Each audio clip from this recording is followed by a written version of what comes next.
Hey guys, it's Christy Michelle. I hope you're all good. I want to say, first of all, that this is the most exciting review that I've done in a while. I was so looking forward to this video. But anyways, on today's video, I'm going to be reviewing Atelier Sophie 2. But before I start my review, I do want to say thank you to Koei Tecmo Europe for sending me this review code. And most important, once more, my guardian angel. I want to say thank you to Urcha Gaming for telling me who to contact in order for me to be able to get this review code. So I am very grateful to both Koei Tecmo and Urcha for giving me the hookup to get this review code. But yeah, with that out of the way, let's start the video because I am so excited for Sophie 2.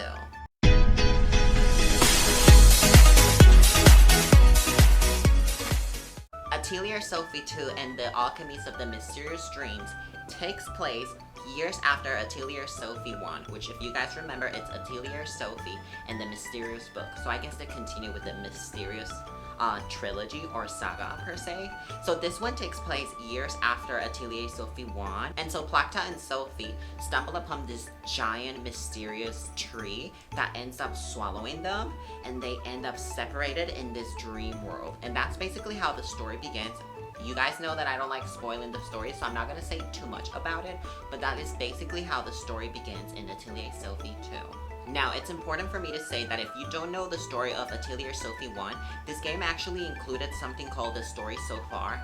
Right on the first menu before you press new game, load game, or option, there's this option up there that says story so far, and what that does, it's going to tell you the story of Atelier Sophie 1, which I think it's amazing, and I think other games should learn from this because honestly, what it does is that it explains the whole story of the previous game, and you have a really good understanding. So what it does is that you don't really need to play the first game to understand this one, because if you just watch that, you know what's happening so far.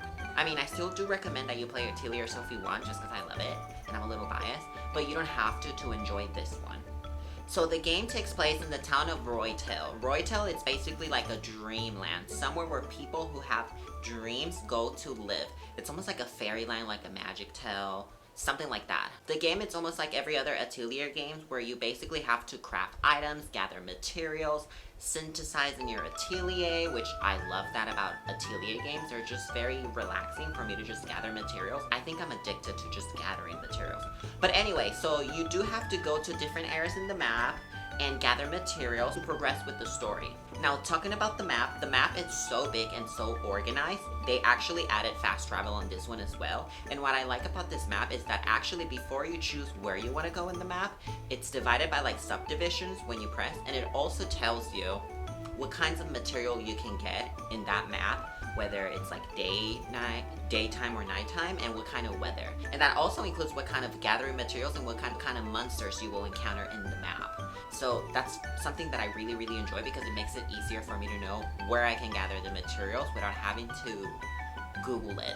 Now, speaking of weather change, that is something that this game implemented. I love that about this game. They implemented weather changing where it can be like sunny or it can be raining. And like I previously just said, it changes the gameplay because it changes what materials you can craft, what monsters you're going to encounter, and the things that you'll be able to do around the map. Which, speaking of, I love that you're able to just traverse the map. It's very engaging in this game. You can jump. I mean, you could jump on other Atelier games, but you can jump and there's like obstacles. It's a very engaging map. Absolutely love that about this game. The map feels huge. Like every area feels big. It feels alive. It doesn't feel boring. And that was a problem I had with like Atelier Sophie 1, where like the maps just felt too simple. Well, that's not the case on this one.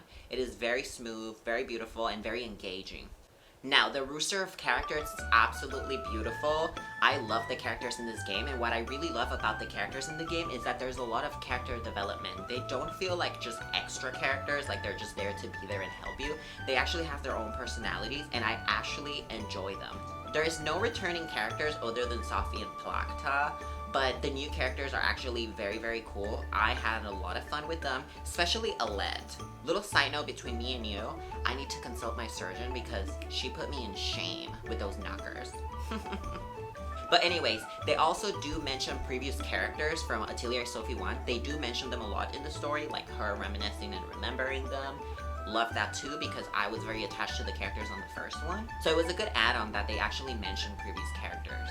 Now, something I did notice, and it makes total sense to me, is that you start the game on level 20, and your alchemy level, it's level 50. This is something that makes total sense because, let's be honest, this is game part 2, right? This is Atelier Sophie 2, this is not part 1. So it wouldn't make sense if you just start level 1 from scratch, not knowing how to alchemy, like how to synthesize, or like being too weak.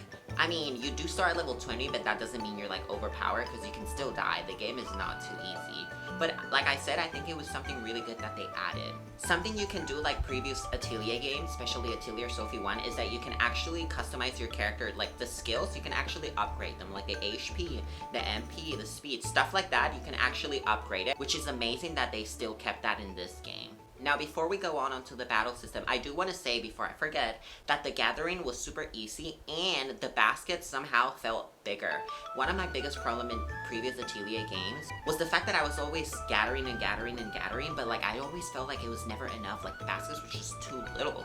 But this time it's not the same. This time the basket does feel a little improved, like a little bigger. And you can also equip harvesting items and like character items. Like there's different kinds of equipments that you can equip. Like you can equip a rod to go fishing, or you can equip a scythe to like cut the grass differently. And so it's nice that you can gather materials through different ways. Now onto the battle system. Something I didn't like was that immediately when you start the battle system, it zooms in into the character's face. I don't know why. I like when you can see the whole battlefield, or like your character and the monster. I don't know why they zoom in the character. Maybe it's because they wanted you to see how cute they look, because they look amazing. But I didn't enjoy that it just zooms into the character as soon as it's your turn. Now, something I didn't like as well was the fact that the turn-based, like whoever character is going to go after you, whether it's your characters or a monster, the cross that they put, like usually the signs, like the V, little weird sign, usually it's supposed to point, like the pointy side, it's supposed to point to whoever's next, but this one it's inverted. It's like the two little sides point at who's next, and the big pointy side by itself points at whoever's turn it is. And so I don't know if I'm making any sense, but it just confused me so much at the beginning. I was like, whose turn is it? Because I assumed that the pointy side by itself should be pointing at whoever's turn is next, but it was just pointing at whoever's turn it was at the moment. But anyways, with that out of the way, the battle system was amazing. I enjoy the animations that the character make for every single thing, whether it's crafting, whether it's attacking or using a skill. I do want to say that they have like easy crafting or like quick crafting in battles, which is so good because you can literally craft an item while you're battling and you can just throw it at the enemy and like do a lot of damage. And I think this was included in Atelier Lady and Suelle. I could be wrong because I've played it but I haven't beat it, but I think this was included there. Now another thing about the battle system is that there's two rows. There's like the attack characters and then there's supportive characters in the back, which I love. They did implement this in Atelier Lady and Suelle. I'm so aware of this. But it is good because you have your supportive characters and they can actually perform actions, or they can defend the characters in front of them. You can choose who's going to support who, and so if the monster's going to attack one of the front row characters, the one in the back can just take the damage. Now, something else they implemented is called twin action, I believe, and it's when two characters, the character in front and the character behind, can both perform attacks at the same time, and after they perform the attack, the character on the back switches to the front, which I think is such an amazing add-on because it helps you keep the battle very engaging and you don't feel bored because you're just using the same characters, you know, in the front and the back, and you do more damage, so that was a good add-on. Now, another thing I wanted to point out is that the battle system is very, very, very elemental heavy. What I mean by this is that you're going to be crafting a lot of items like electricity and like fire and wind, because the enemies have elemental weaknesses and elemental strength, and it's going to take you ages to just attack them and not taking advantage of the elemental weaknesses. Trust me, you do want to craft a lot of elemental items like bombs and stuff like that. Lastly, I do want to say that when you do die, because I did die, especially on the first boss fight, when you do die, they give you the option to whether retry, like restart the battle, or go back to your atelier, or load your last save file, which I think is so good because I died so many times on that first boss fight, so I had to like retry, which was good because I didn't want to have to like lose all my alchemy items, like some of them, or have to be forced to start from my last save file. Like, it's good that they gave me the option to choose what I wanted to do. But other than that, I did enjoy the battle system. I love that it's turn-based. I actually enjoy it more than Rise I Wanted to. I did not love the battle system in Rise I Wanted to, but this one, it's beautiful.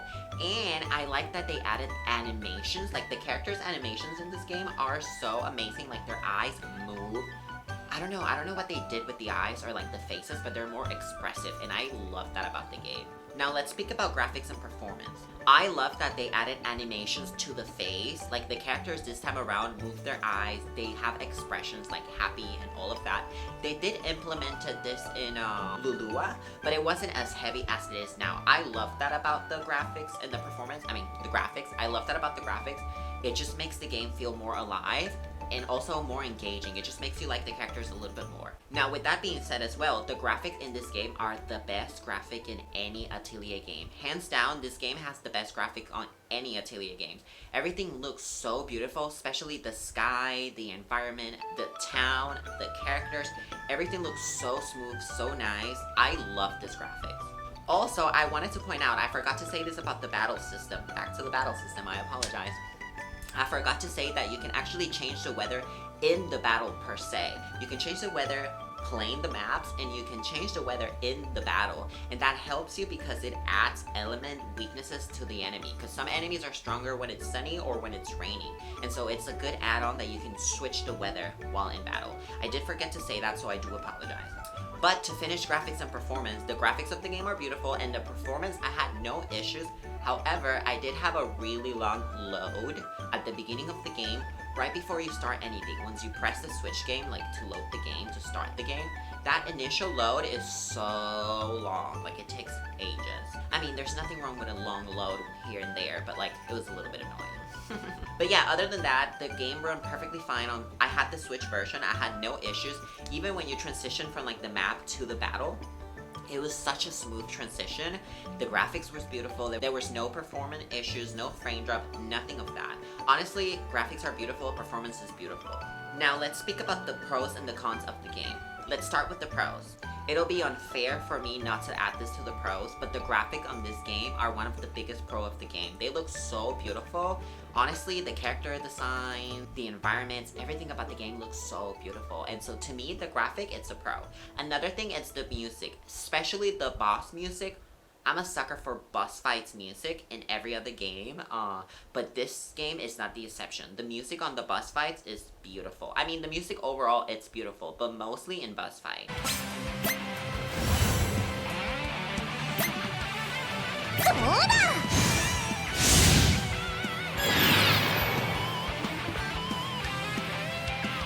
Now, another pro is that the maps are so organized and they're so big. I love that. Lastly, for the pros, I want to say that the story was perfect. I haven't finished the game, I'm almost there. I'm like halfway through. But the story, it's definitely a pro because it's very engaging, and so far it hasn't feel boring. Now, on to the cons, so I can finish this review. I'm talking a lot. I know this is going to be a long review, but it's because I'm very excited about the game. But anyways, let's go with the cons. Honestly, the only two cons I have about the game is one, that big load at the very beginning, which I don't know if it's going to be the same case for PlayStation, but at least on the Switch, that first initial load was very long. And lastly, my only other con is the fact that you can only get the DLC outfits through DLCs, like if you have a save file. At least for now, so far, maybe in the future you'll be able to buy the other outfits, but I want one of those outfits, and so I guess it's a con that you can just get all the outfits right away if you don't have the save files. But anyways, that is it for the pros and the cons. Now, let's rate the game. I'm going to give Atelier Sophie 2, The Alchemist of the Mysterious Dream, a 10 out of 10. And I believe this is the first 10 I've given a game so far. I mean, it won't be my last, but I'm gonna be a little biased.